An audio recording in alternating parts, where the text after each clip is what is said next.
인사하시죠. 실패를 성공의 발판 삼으시기 바랍니다. 아멘. 네, 믿음대로 될 줄로 믿습니다. 오늘 본문은 여러분이 쭉 15절까지 길게 함께 교독에 읽어봤습니다. 여리고성 전투에서 여호수아와 이스라엘 백성들이 아주 손쉽게 승리를 했어요. 그러다 보니 그래서 이제 이 작은 아이성 12,000명 정도 이렇게 거주하는 작은 아이성 전투를 하게 됐는데 생각지도 않게 이렇게 패배를 하게 된 거죠. 아이성은 이게 해발 800m 이렇게 고산지에 건축된 게 경관 성읍이라고 이렇게 고고학자들이 이렇게 밝혔습니다. 그때 보고 이 정탐꾼들이 와가지고 우리가 뭐 다 갈 거 없다, 힘들게 한 2-3천 명만 있으면 뭐 충분하다, 이렇게 해서 전쟁에 참가를 하게 됐죠. 그런데 패배해가지고 360명 정도 죽게 되고 크게 전쟁에서 지게 된 겁니다. 얼마나 이 이스라엘 백성들이 낙심하고 이렇게 힘들었을지를 뭐 짐작할 수가 있죠. 우리 학생들이 이제는 시험 보는 친구들도 있습니다. 우리 직장인들은 뭐 승진 시험도 있죠. 또 뭐 사업하신 분들은 어떤 사업의 아이템들, 계획들을 놓고 열심히 최선을 다하면서 뭔가의 목표 달성을 하고 싶은데 안 될 때가 있잖아요. 또 내가 최선을 다해서 뭔가 집안을 일으키고 또 자녀를 양육하기 위해서 경제적인 축복을 이렇게 누리면 좋겠는데 그게 잘 안 되고 실패해서 오히려 온 가족이 죽음을 선택하는 그런 안타까운 사연들이 요즘 보도에 올라오고 있습니다. 여러분 꼭 기억하셔야 됩니다. 하나님께서는 언약 백성의 기도에 반드시 응답하신다는 사실입니다. 이 응답의 확신을 가지시길 바랍니다. 우리 지난주에도 뵀지만은 에레미야 33장 3절에 에레미야 선지자를 통해서 하나님께서 선지자에게 말씀하셨어요. 너는 내게 부르짖으라 내가 네게 응답하겠고 네가 알지 못하는 크고 은밀한 일을 네게 보이리라. 분명하게 응답하시겠다고 약속하셨는데 왜 나에게는 응답이 없지요? 또 정말로 내가 기도했는데도 내가 응답이 뭔지를 모르겠다. 이런 분들이 많이 있어요. 여러 이유가 있겠지만 가장 중요한 핵심은 하나님의 말씀을 놓친 거예요. 하나님의 선하신 뜻대로가 아닌 전부 내 기준, 내 뜻, 내 동기, 내 목적, 이게 내가 주인 되어 있기 때문에 안 되는 거예요. 그러니까 응답이 와도 내 기준, 내 경험, 내 상황이 우선시 되니까, 그게 기준 되니까 응답이 와도 모르고 응답이 없다고 또 우리가 낙심할 수가 있는 것입니다. 여러분 말씀을 붙잡으시기 바랍니다. 이 아이성 전투에서 실패해버린 여호수아가 왜 실패했는지를 이유를 모르는 거예요.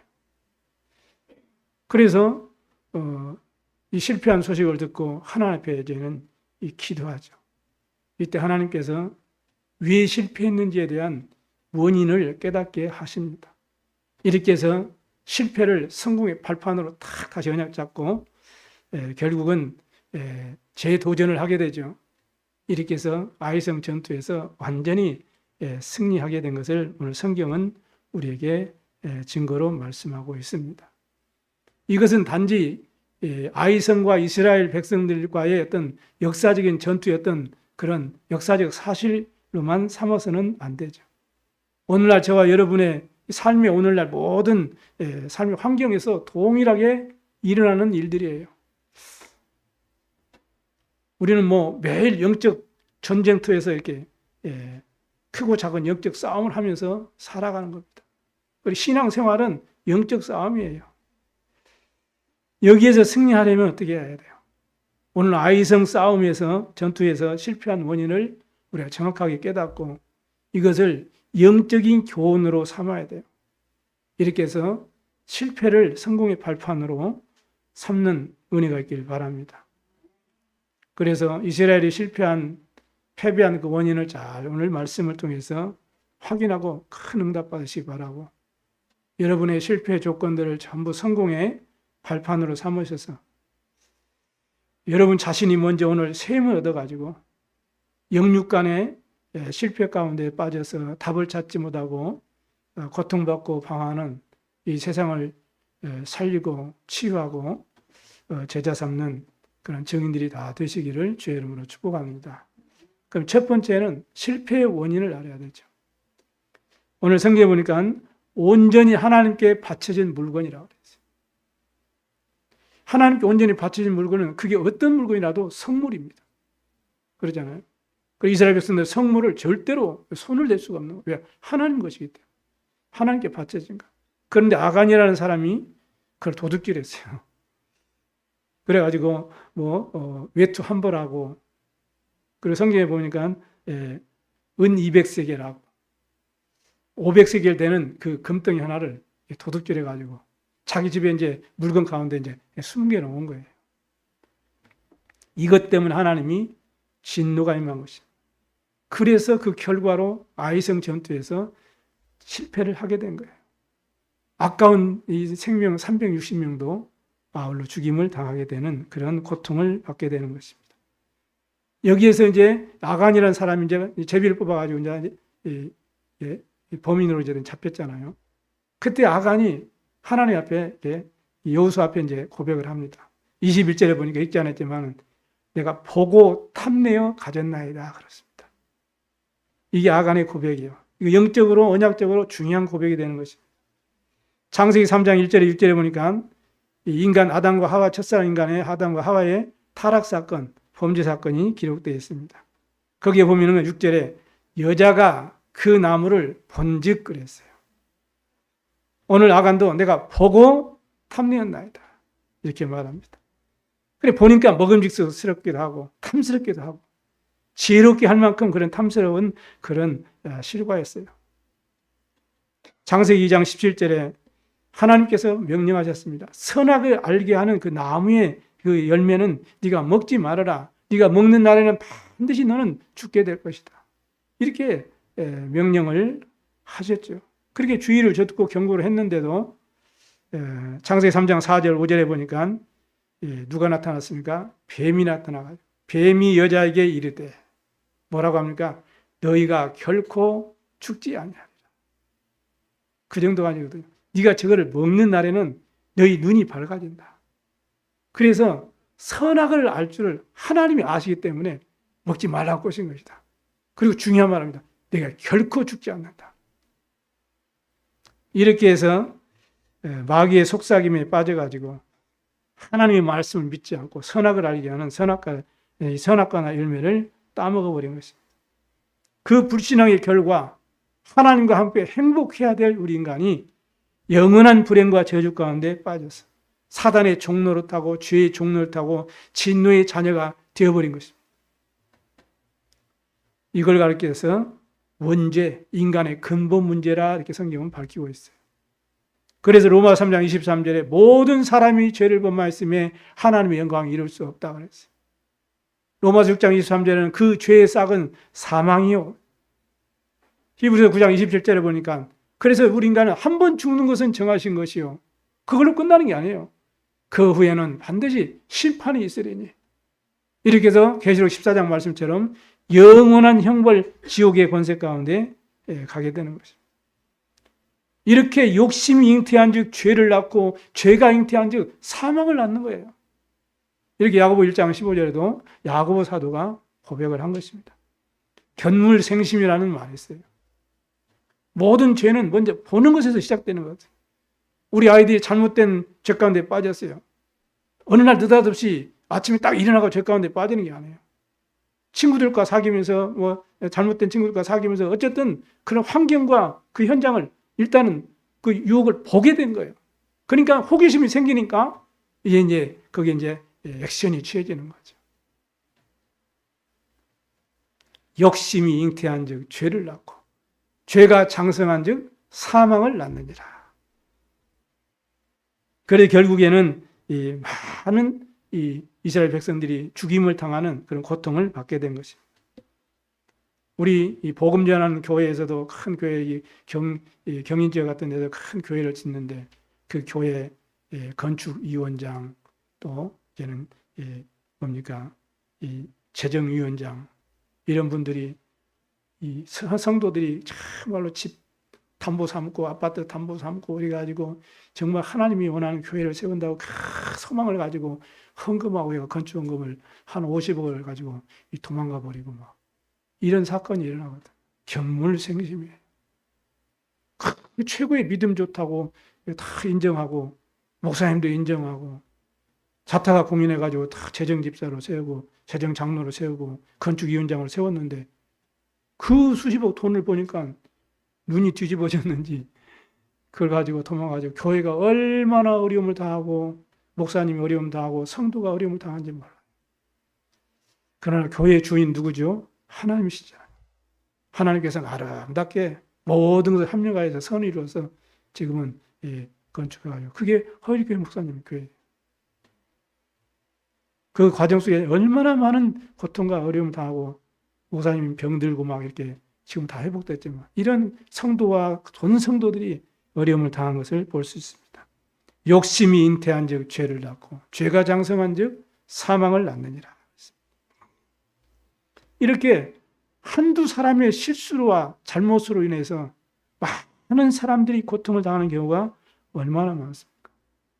예수님께서 요한복음 10장 10절에 뭐라고 말씀하냐? 도둑이 오는 것은 도둑질하고 죽이고 멸망시키려는 것뿐이요. 이렇게 말씀. 그래 십계명을 모세에게 줄 때도 십계명 제 10계명 마지막 계명의 10번째 그랬거든요. 내 이웃의 것들을 탐하지 말아라. 그랬거든요. 얼마나 중요했으면 십계명에도 기록하고 있고 예수님께서 강력하게 말씀하고 있어요. 전에 얘기했지 않습니까? 어느 참 유명한 이 대학 교수님이 그것도 대낮에 백화점에 들려가지고 물건 훔치다가 현행범으로 잡혔잖아요.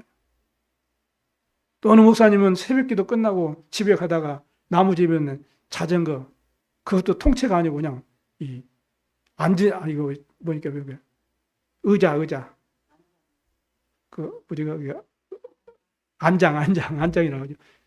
그래가지고 경찰이 가서 집에 가서 보니까 창고에 안장만 그렇게 있는 거예요. 어렸을 때는 무슨 거기에 대한 상처가 있었든지 뭔가 있을 것이죠. 그 안장만 그렇게 쌓여 있는 거예요. 자전거 통째도 아니고. 그러니 이 형사를 또 이거 이해가 안 되는 거죠. 그것도 목사님이 그것도 새벽기도 다 예배 드리고 가다가 이게 왜 그렇습니까? 오늘 영적인 눈으로 잘 봐야 돼요. 도둑이 오는 것은 도둑질하고 멸망시키고 죽이는 것뿐이다. 예수님이 말씀하셨어요. 여러분, 죄인 줄도 알면서도 내 자신이 내 마음대로 컨트롤이 안 되는 영적 상태, 이게 영적 문제예요. 그 유명한 검사가 그 핸드폰으로 여자 이렇게 보니까 불법 촬영하다가 걸려서 감옥 갔잖아요. 그 왜 그럽니까? 그 똑똑하고 그 머리 좋은 그 검사가, 그것도 중요한 요직에 있는 검사가 그 사람이 하고 싶어서 했겠어요? 자기도 모른대요. 내가 왜 그런지 모르겠대요. 그게 영적 문제라니까요. 그런 사람들이 이 세상에 수두룩 합니다, 여러분. 왜 우리가 복음운동해야 되고 왜 전도해야 됩니까? 오늘 말씀을 잘 깨닫게 되길 바랍니다. 초대교회가 어려워가지고 지금 힘있게 복음운동 하는데 성전도 세우고 많은 이 연약한 사람들 구제도 해야 되고 전도도 해야 되고 이렇게 해서 하는데 이 바나바가 자기 땅을 다 팔아가지고 하나님 앞에 다 헌신하니까 성도들이 얼마나 기쁘고 감사하고 그걸 딱 보니까 아나니아 삽비라가 나도 좀 해야 되겠다 싶어서 자기 가지고 있는 땅을 팔아가지고 우리도 나도 드리겠습니다 하고 베드로에게 장담을 했거든요. 근데 땅을 딱 팔았는데 아깝거든 다 드리기가 하나님 앞에. 그리고 판 땅 값에 얼마를 감췄어요. 뭐 자기 거 자기가 뭐 가진다는 거 그거 뭐 죄입니까? 아니잖아요. 근데 성경에는 성령을 속인 죄라고 그랬어요. 왜냐? 서운한 거예요. 내가 하나님께 드리겠다고 서운했거든. 그러니까 서운했다는 것은 하나님께 내가 온전히 바쳐진 그 물건이 이 물질이 된 거예요. 근데 그걸 얼마 속여버린 거예요. 그러니까 그 도둑질이라고 말하고 성령을 속인 죄라고 했어요. 그래서 아나의 삽비라 같은 날 죽임을 당하는 사건이 성경에 기록되어 있습니다. 불신자가 이해할 수 있는 사건이에요. 나름대로 작정하고 헌신하고 좋은 의미도 있고 좋은 그런 감사할 일이지만 결국에는 내 이름을 위해서 헌신한 거예요. 그게 하나님의 영광이 되지 못했던 거죠. 이런 사건들이 사도행전 5장에 기록되어 있습니다. 말라기 3장 8절에는 이런 내용이 있어요. 사람이 어찌 하나님의 것을 도둑질하느냐? 이는 11조와 봉헌물이라 그랬어요. 너희가 나의 것을 도둑질하였으므로 너희가 저주를 받았느니라 이렇게 말해요. 보세요. 여러분들 불신자가 말하면 이해가 안 되거든요. 무슨 하나님이 그걸 좀 우리 형편대로 하는 것이지. 이렇게 논리적으로 이야기하면 또 그 말이 맞을 수도 있어요. 근데 하나님의 말씀은 그렇게 말씀 안 해요. 그러면서 온전한 11조를 들여서 나를 시험해 보라. 내가 너희 창고에 쌓을 곳이 없이 없도록 부어주지 아니하는지 나를 시험해 보라. 이거는 우리를 시험해 가지고 우리를 저주 가운데 빠뜨리려고 우리 공경에 빠뜨리려고 하는 것이 아니라 우리에게 빛의 경제, 복음 경제의 축복을 주시려는 하나님의 언약의 약속의 말씀인 줄로 믿으시기 바랍니다. 요한일서 2장 16절 17절에 보니까 이 세상의 모든 것들은 육신의 정욕을 위한 것이고 안목의 정욕을 위한 것이고 이생의 자랑을 위한 것뿐이다. 이거는 전부 하나님 아버지께로 온 것이 아니고 전부 세상으로부터 온 것이다. 그리고 이 세상의 모든 정욕도 다 결국은 다 지나가게 된다. 이렇게 말씀하죠. 오직 하나님의 뜻을 행하는 자만이 영원히 거하느니라. 이렇게 중요하게 말씀합니다. 예수님께서도 살리는 것은 영이니 육은 무익하니라 이렇게 말씀하잖아요. 이 사단의 전략은 우리에게 모든 육신적인 것을 다 줍니다. 이렇게 해가지고 가장 중요한 축복인 영적인 축복을 빼앗아가요. 그리고 예수님께서 40일 동안 광야에서 집중해서 사역하기 전에 기도로 힘을 얻는 그 시간 속에 마귀가 찾아와가지고 내 떡을 먹어봐라. 이 돌로 떡 만들어봐라. 너 성전 꼭대기에서 뛰어내려봐라. 저 천하 열국을 만국 것을 내가 그 화려한 다 너희한테 줄 테니까 나를 경배해라. 이렇게 육신적인 것을 다 주고 결국에는 사단이 우리에게서 뺏어가는 건 딱 하나예요. 예배를 뺏어가. 예배는 생명입니다. 이걸 뺏어가. 돈이 없네. 아니 뭡니까? 신발이 없네. 먹을 음식이 없네. 갖고 싶은 거 못 갖네. 하고 싶은 거 못 하네. 결국은 왜 보여? 돈이 없다는 거잖아요. 돈 있으면 먹고 싶은 거 먹고 사고 싶은 거 사고 하고 싶은 거 하잖아요. 이랬듯이 세상 거 다 주고 너 한 가지만 줘. 네 생명만 나한테 줘. 이렇게. 예배 실패는 내 생명을 놓치는 거야. 생명의 축복을 놓치는 거거든. 이게 사단의 전략입니다. 그래서 하나님의 아들이 나타나신 것이 마귀의 일을 멸하려 하심이니라. 사단의 권세 저주 재앙을 꺾으신 지옥의 권세를 우리를 구원하신 주 예수 그리스도의 이름으로 우리가 영적 싸움에서 승리하고 영적 치유를 받는 응답되는 그러한 시간표 되기를 바랍니다. 두 번째는 하나님의 응답입니다. 하나님의 대답이죠. 11절 12절에 이스라엘이 범죄하여 내가 그들에게 명령한 나의 언약을 어겼으며 이렇게 오늘 성경 기록되어 있죠. 나의 언약을 어겼다. 그것이 죄다 이렇게 말합니다. 그래서 하나님은 실패의 원인을 이스라엘의 범죄 죄 때문에 말하는데 뭐라고 말해요? 나의 언약을 어겼다. 그래서 원수들에게 졌다. 이렇게 실패의 이유를 말합니다. 성경의 원수는 뭐 여러 가지 의미로도 말할 수 있겠지만 영적으로 보면은 사단 마귀 영적인 의미로도 우리가 깊이 우리가 살펴볼 수가 있습니다. 그래서 우리는 언약과 기도를 해보가시 바랍니다. 하나님의 언약을 따라 우리의 발걸음을 인도하시는 응답의 하나님이십니다. 그래서 잠언 3장 5절 6절에도 너는 마음을 다하여 여호와를 신뢰하고 내 명체를 의지하지 말라. 너는 그를 범사에 그를 인정하라. 그리하면 내 길을 지도하시리라. 이렇게 약속하고 있습니다. 잠언 14장 12절 보니까 어떤 길은 사람이 보기에 바르나 필경은 사망의 길이니라. 그런데 사람들은 내 생각대로 내 마음대로 내가 하고 싶은 대로 내가 원하는 대로 하고자 하거든. 이게 사단이 우리에게 원하는 거예요. 우리에게 자꾸 이렇게 속삭이는 거예요.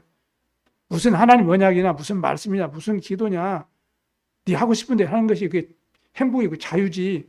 그게 즐거움이고 기쁨이지. 맞잖아요. 내 마음대로 하고 싶고 내가 원하는 거 하고 싶고 내 생각대로 하고 싶고 얼마나 프리하잖아요. 막. 근데 이게요 속는 거라. 이것이 나 중심의 삶, 나 중심의 신앙생.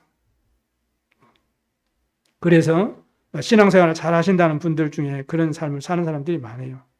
그런 사고 방식을 가지고 신앙생활 하는 사람이 참 많다니까. 언제나 자신도 실패하고 다른 사람도 피해를 입히게 되는 거. 믿음의 본도 되지 않고 전도의 문도 막히게 되는 것입니다. 그래서 전도하다 보면 신자들이 더 사기꾼 같고 더 도둑놈 같은 사람이 더 많다 막 이렇게 얘기하기도 해요. 하나님을 믿는다면서 욕심도 많고 거짓말도 잘하고 욕심은 직급만 알고 남 이해도 하지 못하고 이렇게 조롱하는 사람들이 참 많아요. 어떤 사람이 전도하는데 그러더라고요. 그래서 제가 조용히 물어봤어요. 죄송합니다. 미안합니다. 그러면서 그러니까 목사님이 미안해 목사님 한 것도 아닌데 그래서 제가 물어봤어요. 예수 믿는 사람 때문에 어떤 손해를 보셨어요? 이게 질문하니까 질문이 참 대답이 걸작이죠. 아니 내가 당한 것이 아니라 내가 아는 사람이 사업을 하는데 믿는 사람이고 이렇게 동업하다가 속이고 이렇게 해가지고 큰 손해를 봤다고 합디다. 본인 문제가 아니잖아요. 근데 세상 사람들은 예수 안 믿는 사람들은 자기와 관계없는 문제임에도 불구하고 이렇게 예수 믿는 사람들 편견을 가지고 보는 사람이 참 많은 거예요. 이게 실제 현장에서 일어나는 사실들입니다.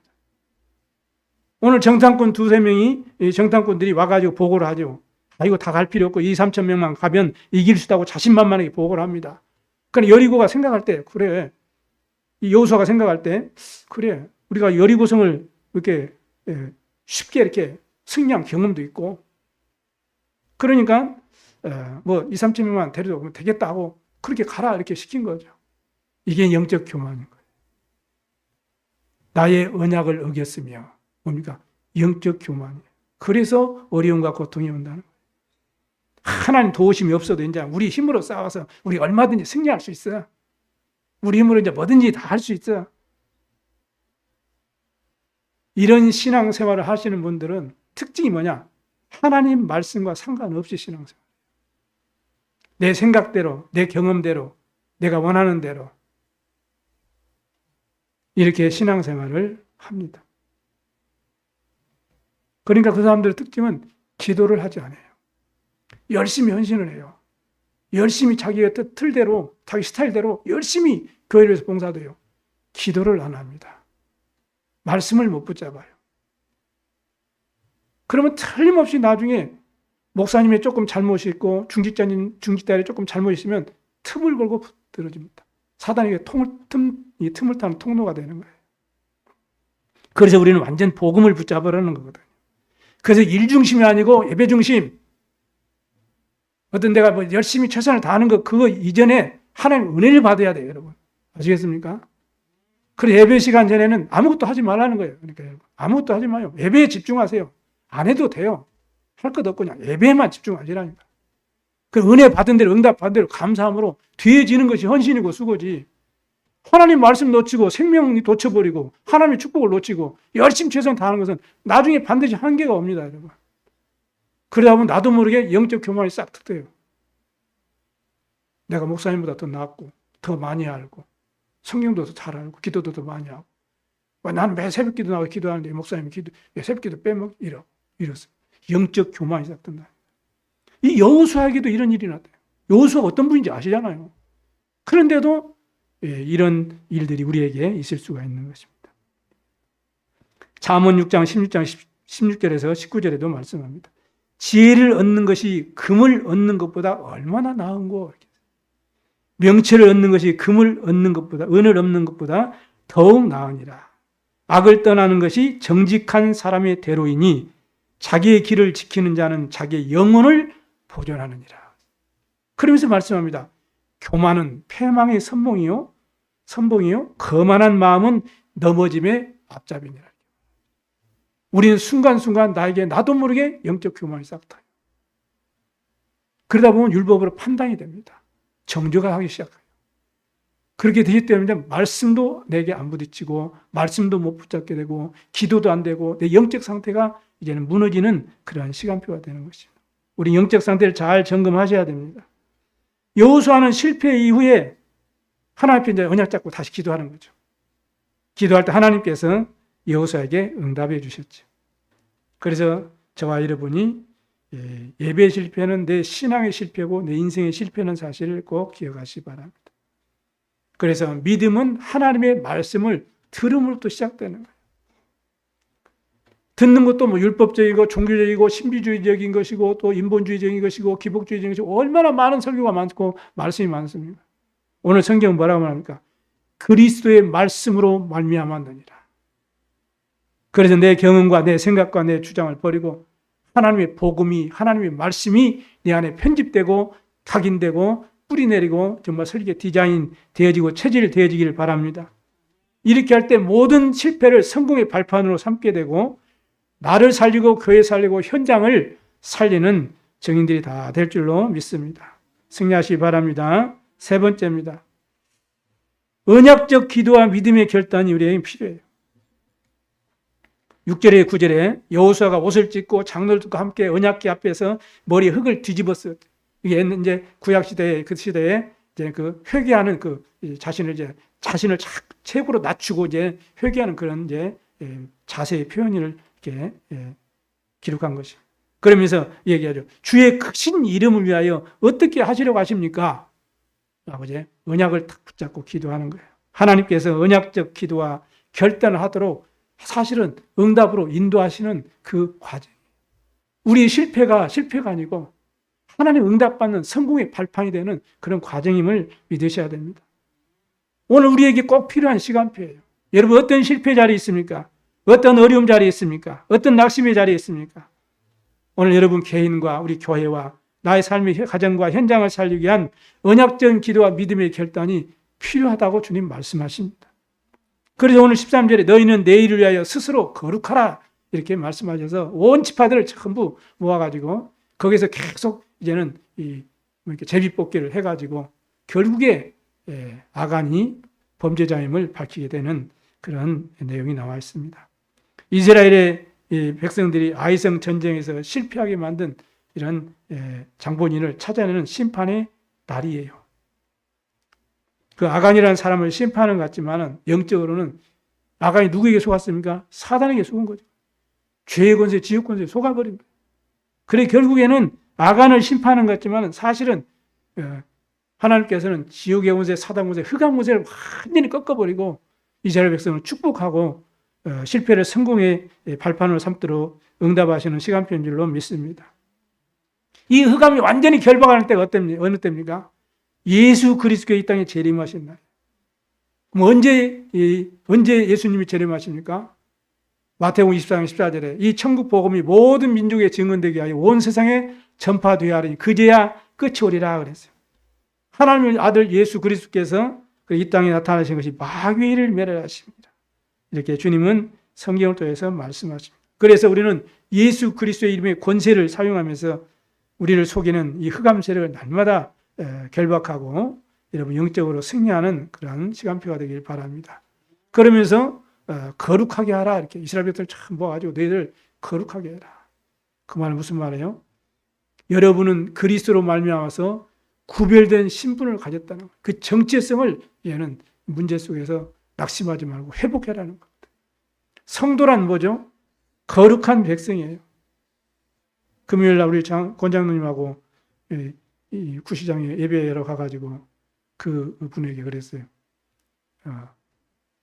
상황이 안 되고 몸이 안 좋으니까 교회까지 못 오지만 예수 그리스도를 믿었기 때문에 이제 하나님의 자녀이기 때문에 이제는 성도입니다.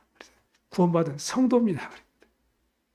그러면서 이렇게 기도를 해줬는데요. 성도란 뭐요? 구별된 백성, 그죠? 거룩하다 이 말은 구별됐다 이 말이에요. 하나님의 백성으로 구별된 자, 예수 그리스도를 믿음으로 구별된 자. 다시 말하면 사단과 지옥의 배경, 이 멸망받을 저주 재앙으로부터 구원받은 사람을 거룩한 자, 하나님의 백성, 성도라고 말할 수 있습니다. 자, 그러면 내가 하나님 앞에 구원받은 하나님의 자녀로 언약 백성으로 내가 구별되는 은혜를 받는 방법이 있어요. 그걸 우리는 알려줘야 돼요. 예수 그리스도께서 선지자 제사장 왕으로 왕의 직분을 가지고 이 땅에 오셨잖아요. 그래서 이제는 누구든지 십자가에서 우리 인생의 모든 문제 해결하신 길이요 진리요 생명이 되신 예수 그리스도가 나의 생명의 구주가 되신 것을 믿는 자는 멸망하지 않고 영생을 얻게 되는 거예요. 그러니까 누구든지 주의 이름을 부르는 자는 이제는 구원을 받게 되고 하나님의 자녀로 구별된 이제는 거룩한 백성이 되는 줄로 믿습니다. 그래서 우리는 이 복음을 바르게 전달해 줘야 되는 거죠. 그래서 예수를 믿는 자마다 하나님의 자녀가 되는 권세를 주셨으니 예수 영접하는 순간 하나님의 성령이 우리 안에 영원히 우리와 함께 하시고 우리를 성전 삼으시고 우리는 거룩한 백성이 되어지는 것입니다. 그러면 하나님의 자녀로 거룩한 백성이 되어진 사람들은 어떻게 해요? 믿음의 딱 결단을 가지고 언약적인 기도를 시작하시면 돼요. 언약 기도가 뭡니까? 우리 맨날 언약 기도, 언약 잡고 기도하세요. 언약 잡고 기도하세요. 그렇죠? 언약 기도가 뭐예요? 여러분 한 주간 언약 기도가 뭡니까? 어렵게 생각할 필요 없어요. 강단 말씀 붙잡고 기도하라는 거예요.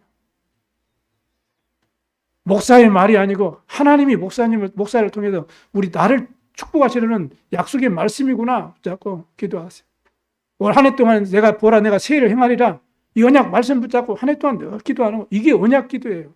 뭐 특별한 거 없어요. 그거 기도하면서 성삼위 하나님께 나에게 오력을 달라고 이제 기도하는 거죠. 그리고 보좌의 축복 9가지가 나에게 임하고 누릴 수 있도록 기도하는 것입니다. 그래서 3시대를 통해서 237 치유 서밋 운동 세계봉화를 해서 70제자, 70지역, 70종교, 70나라는 생명운동에 증인되도록 기도하는 거예요. 이게 언약 기도예요. 어렵게 생각할 거 없습니다. 잘 안 되신 분은 그냥 주보 보고 그냥 그거 보고 늘 기도하고 묵상하고 하세요. 그래도 됩니다, 여러분. 결론을 마치겠습니다. 하나님의 절대 주권을 막을 자가 아무도 없습니다. 하나님은 오늘도 예수 그리스도를 통해서 역사하고 계심을 믿으시기 바랍니다. 그래서 하나님은 오늘도 예수 그리스도 이름을 부르는 자에게 성령으로 역사하고 계세요. 그래서 하나님이 우리에게 확실한 보증의 말씀을 주셨는데 하나님의 말씀 성경입니다. 그렇다면 성경 말씀을 통해서 복음의 이유를 깨닫고 이제는 정말 복음을 회복하고 그럴 때 여러분을 통해서 복음 운동이 일어나게 될 줄로 믿습니다. 그래서 실패를 성공의 발판으로 삼고 한 주간도 여러분의 삶 속에서 하나님이 약속하신 이 보좌의 축복을 풍성하게 누리길 바랍니다. 우리는 시한부 인생을 살아요. 한 번밖에 없는 인생이에요. 그럼 우리가 어떻게 살아야 되겠습니까? 내가 그리스도의 제자로 사는 거예요. 그러면서 이제는 나의 삶을 통해서 이제는 주신 응답을 가지고 그리스도의 제자를 세우는 70인 제자. 그래 70지역 살리고 70종족 살리고 70나라 살리고 이러한 세계복음화의 인생 작품을 남기는 증인들로 승리하게 되기를 주 예수 그리스도의 이름으로 축복합니다. 기도하겠습니다. 살아계신 하나님 감사합니다. 오늘 실패를 성공의 발판으로 삼으라고 주님께서 우리를 위로하시고 말씀하신 하나님 감사합니다. 오늘 말씀을 약속으로 붙잡고 한 주간 현장에서 묵상하고 힘을 얻고 응답받아서 모든 실패를 성공의 발판으로 도전해서 증거를 찾게 하시고 그래서 죽어가는 이 세상을 현장을 후대를 살리는 전도의 삶들이 되도록 축복해 주시옵소서. 감사드리며 예수 그리스도의 이름으로 기도드리옵나이다. 아멘. 497장 우리 찬양하심으로